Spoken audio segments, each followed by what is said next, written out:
Taiwan reported 382 local cases on Thursday, a new high for the year.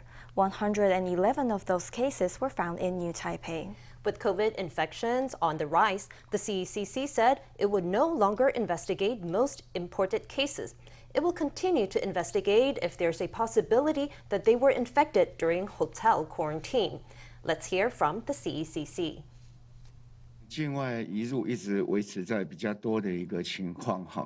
Since imported case numbers continue to be high, we're going to simplify our epidemic investigation procedures.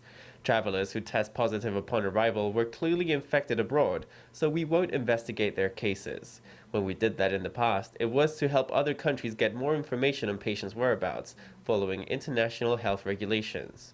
But now we have a lot on our plate, so we won't be investigating cases like those. We will still be reporting the cases, however.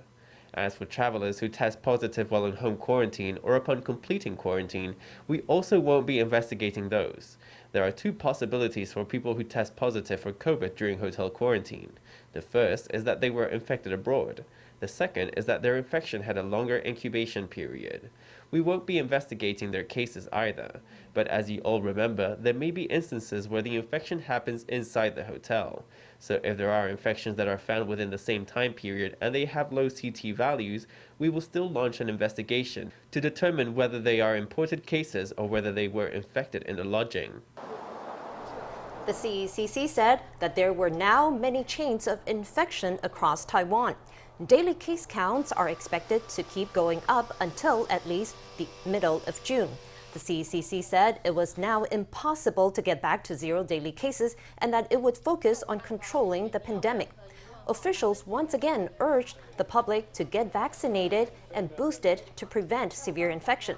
They quoted a study from the US CDC on more than 1,400 patients who got severe infections or died from COVID-19.